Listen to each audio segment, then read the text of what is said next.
네, 여러분 안녕하십니까? 여러분들 오늘은요, 우리 2017년도 3회 1과목 한번 또 진행을 해보도록 하죠. 여러분 어떻습니까? 이제 쭉쭉쭉 풀어가다 보면요, 한 3회, 4회, 5회 조금 더 보수적으로 생각을 하면 한 6회 정도까지 우리가 진행을 하면요, 이제 거의 나올 만한 문제들이 반복이 될 겁니다. 그 안에서 거의 다 이제 반복이 돼요. 그러니까 이제 6회, 7회, 8회, 9회 넘어가다 보면 어떻게 되냐? 봤던 게 또 나올 겁니다. 그래서 막판에 여러분들 가장 최신 기출 있잖아요. 가장 최신 기출. 제가 개인적으로 여러분들한테 꼭 좀 추천드리고 싶은 건 마지막에 가장 최신 기출들만 여러분 한 1, 2회 분 정도? 한 그 정도 딱 남겨놓고 그 앞에 것들만 계속 반복을 해보세요. 그리고 난 이제 마지막 1, 2회 분을 시험 치기 한 일주일 전이나 한 10일 전쯤 그쯤에 딱 풀어보면요. 그냥 이렇게 이 정도 속도로 풀 수 있습니다. 예, 왜냐? 계속 반복된 게 또 나오거든요. 그러니까 제가 늘 말씀드리죠. 필기 1500, 실기 300 요것만 잘 정복하면 된다. 필기 1500 문제, 그 다음에 실기 300 문제. 요게 사실 5개년치거든요. 우리 시험은 사실 5개년치라고 해도요. 이게 1년도에 한 해에 이제 3번 정도 시험을 보니까 그러니까 5개년치라고 해도 사실상 15회분입니다. 일반적으로 대다수 시험들이 10회분 정도를 기준으로 보는데 우리는 5개년 치면 사실 굉장히 보수적으로 보는 거예요. 그러니까 필기 1500, 실기 300 이거 꼭 좀 기억하겠습니다. 오케이? 자, 그러면 진행 한번 해보죠. 자, 1번입니다. 인지 상담에서 주장하는 인지적 오류. 이런 거는 사실 그냥 가볍게 보고 좀 넘기면 될 것 같아요. 한번 보겠습니다. 인지 상담에서 주장하는 인지적 오류를 모두 고른 것은. 자, 인지적 오류. 첫 번째, 자동적 사고 아니죠? 2번, 뭡니까? 흑백 논리. 그렇지. 인지 상담에서 주장하는 인지 오류 맞고요. 그 다음 또 뭐 있습니까? 자극의 일반화. 역시 아니네요. 4번, 뭡니까? 임의적 추론. 맞죠? 5번은 뭡니까? 선택적 추상화. 다 맞네요. 그렇죠? 우리가 인지적 상담에서 주장하는 인지적 오류는 여기에서는 흑백 논리와 임의적 추론과 마지막 선택적 추상화, 니은, 리을, 미음이 되겠네요. 정답 몇 번입니까? 정답 4번. 사실 인지 상담에서 주장하는 인지적 오류는 그냥 출제가 많이 되는 편은 아니기 때문에 여러분들 이런 내용들은 그냥 이렇게 문제 나올 때 한번 가볍게 보고 넘어가시면 될 것 같습니다. 오케이. 자, 1번은 그래서 제가 별표 안 쳤습니다. 자, 2번 한번 들어가 보죠. 이거는 좀 중요하죠. 별표 하나 치겠습니다. 그리고 스나이더.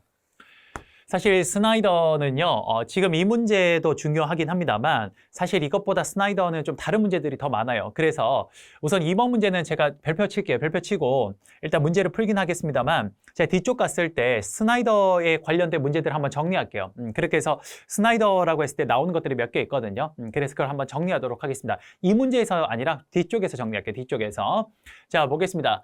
내담자 중심 직업 상담에서 스나이더가 제시한 상담자가 볼 수 있는 반응 중 다음은 어떤 반응에 해당하는 것입니까? 라고 했죠. 그렇죠? 자, 보겠습니다. 봅시다.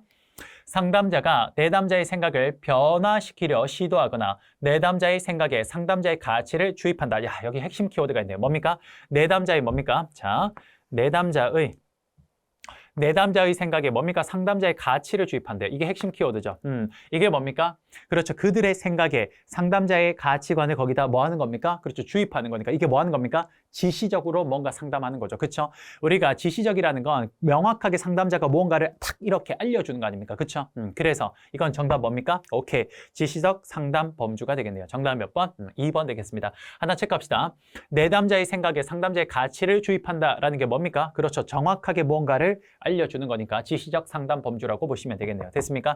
오케이. 2번 별표 하나 치고 스나이더 관련된 문제는 요거 말고 다른 것들이 좀 더 잘 나오니까 다음번에 그거 나올 때 한번 정리해보죠. 자, 2번 별표. 자, 3번 한번 보겠습니다. 자, 3번. 이런 건 뭐 사실 기본 문제죠. 기본 문제. 여러분 제가 지난번에도 이야기를 했죠. 집단 상담은 생각보다 자주 나오긴 한다. 그런데 제가 그때 그 당시에도 집단 상담에 대해서 별표를 안 친 가장 큰 이유가 뭡니까? 바로 집단 상담에 대한 문제는 제법 나오긴 합니다만 그 문제 유형이 그때그때 좀 바뀌어요. 예, 그래서 이것도 보면 지난번이랑 좀 다른 문제잖아요. 그렇죠? 그래서 제가 집단 상담에 대한 것들을 별표를 치진 않을게요. 왜냐? 이건 사실 이론에서 한번 제대로 공부를 해놓고 그것들이 문제가 좀 다양하게 나올 때 그때그때 이렇게 대응하는 수밖에 없거든요. 근데 반복적으로 나오는 것들 있잖아요. 뭐 우리 보딘, 슈퍼 뭐 이런 거 있잖아요. 그렇죠? 너무 빤하잖아. 뭐 백, 정언행 이런 거 있잖아요. 예. 그러니까 그런 것들은 별표를 치겠습니다만 요거는 이제 별표는 치진 않을게요. 됐죠? 자, 봅시다. 그렇다고 중요하지 않다라는 거 아닙니다. 집단 상담은 생각보다 그래도 자주 나오는 주제인데 그때그때 문제 형태가 좀 달라진다. 이런 거 체크하시면 돼요. 자, 보겠습니다. 효과적인 집단 상담을 위해서 고려해야 될 사항이 아닌 것은 근데 생각보다 이거 쉬워요, 이 문제가. 자, 보겠습니다. 1번. 집단 발달 과정 자체를 촉진시켜주기 위하여 의도적으로 게임을 활용할 수 있다. 그렇죠. 게임을 활용을 해서 집단의 뭡니까? 발달 과정 자체를 촉진이 가능하죠. 2번, 매 회기가 끝난 후 각 집단 구성원에게 경험 보고서를 쓰게 할 수 있다. 그렇게 함으로 인해서 집단 상담을 좀 더 구체적으로 우리가 진행해 갈 수가 있겠죠. 오케이. 3번, 집단 내의 리더십을 확보하기 위해 집단 상담자는 뭡니까? 오케이, 반드시 1인일 필요는 없습니다. 그렇죠? 제가 이야기했죠. 우리 시험에서 반드시, 항상 뭐 이런 거 나오면 거의 다 틀린 거라고. 그렇죠? 정답 몇 번? 정답은 3번 되겠습니다. 반드시 1인이 될 필요는 없습니다.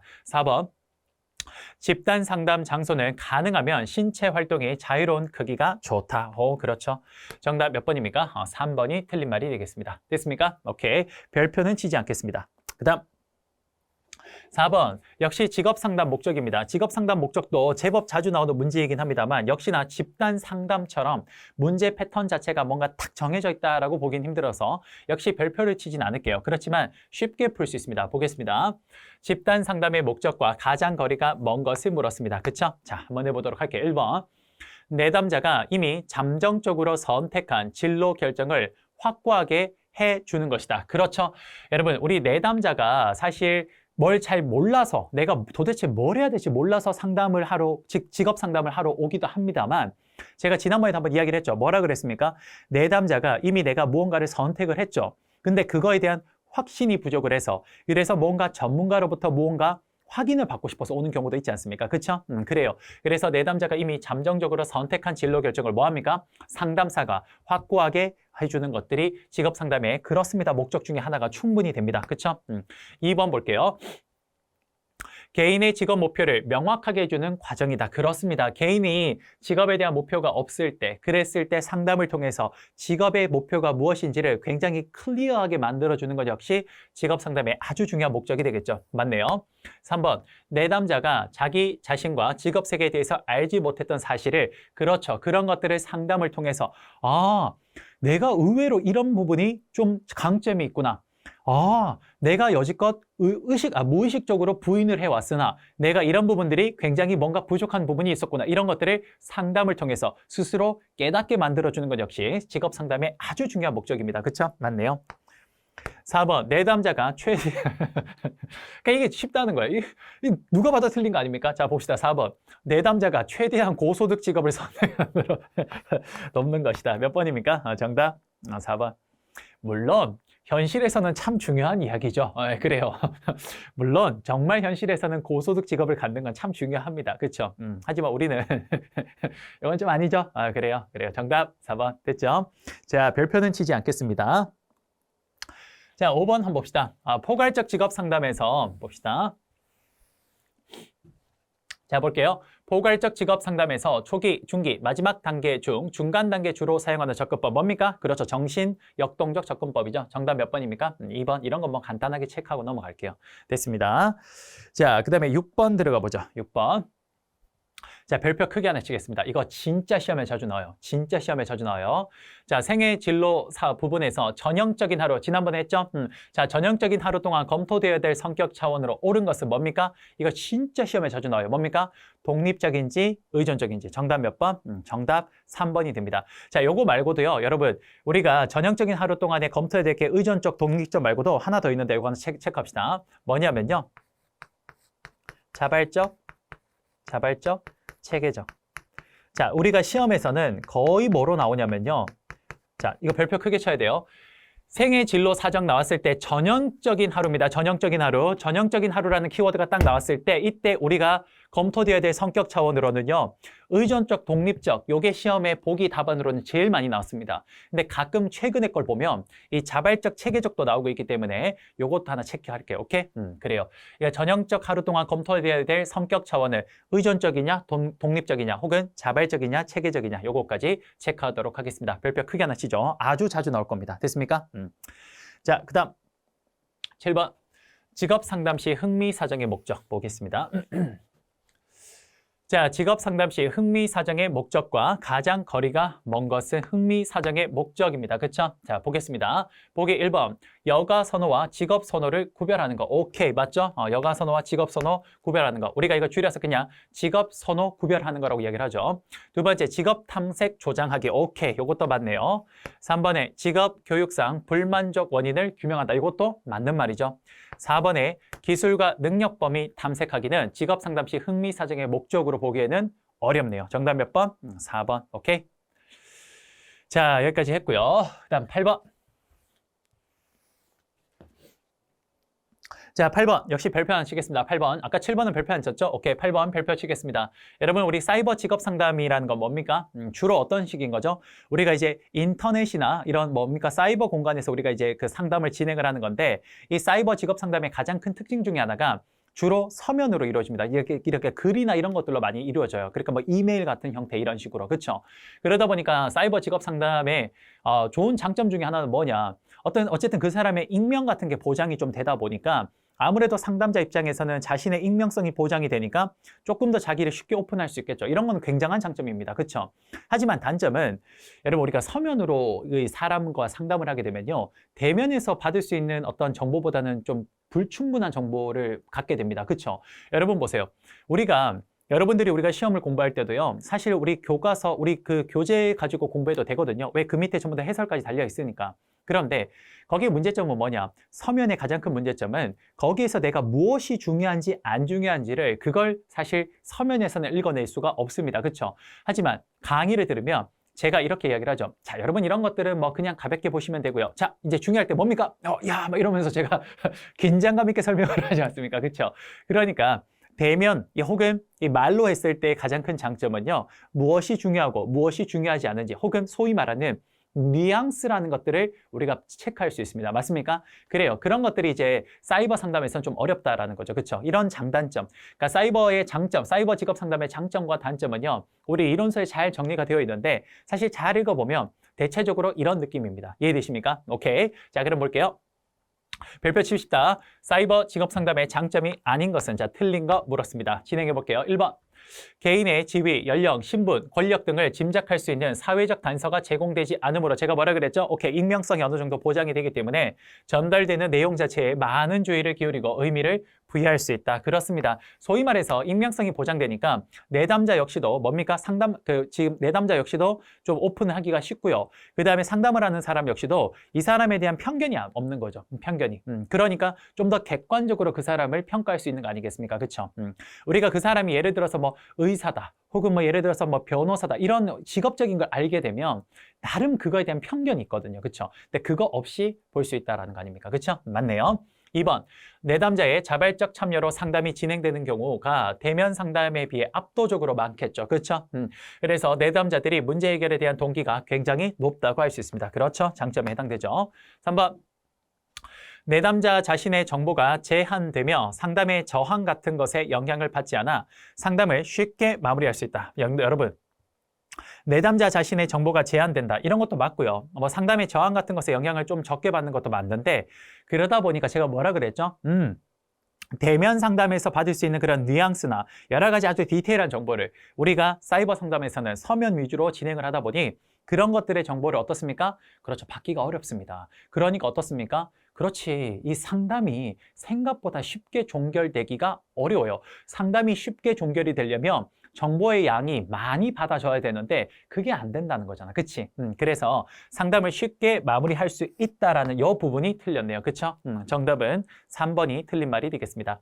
4번, 상담자와 직접 얼굴을 마주하지 않기 때문에 그렇죠, 맞죠? 자신의 행동이나 감정에 대한 즉각적인 판단이나 비판을 염려하지 않아도 됩니다. 그러다 보니까 마음이 좀 더 오픈되겠죠. 맞습니까? 오케이, 가능하겠네요. 정답 몇 번입니까? 3번. 그리고 사이버 직업 상담은 실제로 장단점이 시험 문제에 자주 나오기 때문에 역시 별표 크게 하나 치겠습니다. 됐죠? 오케이. 자, 9번 들어가 보겠습니다. 9번. 이것도 별표 크게 하나 치죠. 문제 똑같이 자주 나오니까 역시 별표 크게 하나 치겠습니다. 자, 제한된 기회 및 선택에 대한 견해를 갖고 있는 내담자들이 스스로 자신의 견해를 제한하기 위해서 사용하는 방법이 아닌 거를 물었습니다. 그쵸? 이거 여러분들 제한된 기회와 선택을 갖고 있는 내담자들이 뭡니까? 자신의 견해를 제한하기 위해서 사용하는 방법이라 그랬잖아요. 이거 다 사실 세 가지 방법이 어떤 거냐면요. 뭐냐? 뭔가 그 비정상적인 거 이런 것들을 인정하지 않으려는 거예요. 인정하지 않으려는 거예요. 그래서 봐봐. 예외를 인정하지 않는 거야. 비정상적인 어떤 예외를 인정하지 않아. 그치? 그리고 이런 거. 그다음 불가능한다는 걸 자꾸 가능하다고 가정하는 거야. 예외적인 거. 뭔가 비정상적인 걸 자꾸 가정하는 거야. 야, 분명히 impossible 하다고 보여지는데 근데 왠지 불가능한데 된다고 한번 해볼까요? 뭐 이런 거. 예. 그런 거 자꾸 가정하는 거죠. 이것도 맞죠. 그다음에 어쩔 수 없음. 이거 할 수 있는데도 어쩔 수 없음을 가정합니다. 그러니까 여러분 이 세 가지가 보면 어떻습니까? 약간 비정상적인 것들에 대한 뭔가를 자꾸 가정을 하죠. 그렇죠? 이런 겁니다. 근데 4번은 뭐예요? 공정한 세상을 인정하지 않는다. 이건 아니죠. 그렇죠? 뭔가 비정상적인 것들을 자꾸 가정하고 인정하고 뭐 이런 것들 말하는데 4번은 공정한 세상. 그렇죠? 실제 9번은 보기도 똑같이 이렇게 자주 나왔어요. 그러니까 틀린 거는 정답 몇 번? 4번 되겠습니다. 뉘앙스가 어떤 뉘앙스인지 알겠죠? 그렇죠? 문제를 9번은 문제 딱 보고 이렇게 풀면 돼요. 오케이? 자, 9번 별표 치도록 하죠. 됐습니다. 자, 10번 한번 해보죠. 자, 개인주의, 별표는 치지 않겠습니다. 자, 개인주의 상담에서 허구적 최종 목적론에 관한 설명으로 틀린 것은 여러분, 허구적 최종 목적론입니다. 그렇죠? 여러분, 이거는 무슨 말입니까? 그렇죠. 인간의 행동은 어떻게 되는 거다? 미래에 대한 기대에 의해서, 미래에 대한 기대, 혹은 미래에 대한 허구. 그래서 허구예요, 허구. 허구라는 게 뭡니까? 이게, 허구라는 게 뭔가 이렇게 없는 것들 아닙니까? 없는 것들. 그렇죠? 그러니까 그런 게 뭡니까? 그게 미래에 대한 기대를 이렇게 허구라고 표현도 해요. 그러니까 인간의 뭡니까? 인간의 행동은 결국 미래에 대한 어떤 기대감 혹은 허구 이런 것에 의해서 뭡니까? 그렇죠. 인간의 행동이 좌우된다. 이런 것들에 대한 이야기입니다. 그렇죠? 자, 그럼 봅시다. 1번 틀린 거니까 1번 개인의 행동을 유도하는 상상된 중심 목표를 설명하기 위한 것이다. 상상된 중심 목표. 그렇네요. 허구적 최종 목적론에 정확하게 부합하네요. 그렇죠? 2번 허구나 이상이 현실을 보다 효과적으로 움직인다. 허구나 이상, 미래에 대한 뭡니까? 그렇죠. 기대감. 오케이. 맞네요. 3번 인간은 현실적으로 전혀 실현 불가능한 많은 가공적인 생각에 의해 살아가고 있다. 실현 불가능한 많은 가공적인 생각이 뭡니까? 허구, 미래에 대한 그렇죠. 우리의 뭡니까? 기대. 그렇죠? 4번 인간의 행동은 미래에 대한 기대에 의해 좌우되기보다는 과거 경험에 의해서 좌우된다. 틀린 게 확실히 보이죠? 오케이. 정답 몇 번? 정답 4번. 보이십니까? 오케이. 결국 허구라는 건 뭡니까? 쉽게 말하면 미래 기대다. 인간의 행동이 결국 미래의 기대 혹은 미래 상상 속에 의해서 결정된다라는 게 바로 허구적 최종 목적론에 해당됩니다. 오케이, 이해되십니까? 오케이. 정답은 4번 되겠네요. 오케이. 됐습니다. 이렇게 해서 10번까지 풀어봤고요. 자, 11번. 요거 별표 크게 또 하나 치죠. 내담자 중심 많이 나오죠? 그래요. 자꾸 풀다 보면 이제 내담자는 여러분 내담자의 도사가 될 겁니다. 자, 한번 해봅시다. 자, 내담자 중심 상담 이론의 특징이 아닌 것은 다 특징 물었습니다. 그렇죠? 자, 보겠습니다. 1번. 동일한 상담 원리를 정상적인 상태에 있는 사람이나 정신적으로 부적응 상태에 있는 사람 모두에게 오케이, 맞습니다. 이게 적응하는 거죠. 두 번째, 상담은 모든 건설적인 대인관계의 실제 사례 중 단지 하나에 불과하다. 이게 내담자 중심 상담의 뭡니까? 특징에 해당되는 거 맞네요. 3번. 실험에 기초한 귀납적 접근 방법. 자, 실험에 기초한 뭡니까? 귀납적 접근 방법이며 실험적 방법을 상담 과정에 적용하는 그건 여러분 내담자 중심 상담이 아니라 뭐였습니까? 오케이, 바로 행동주의적 상담 아닙니까? 인간의 행동주의적 상담. 인간의 행동은 뭡니까? 학습에 의해서 변화시킬 수 있다라는 거 자주 나오죠? 제가 자주 이야기를 합니다. 행동적 상담주의 뭐였습니까?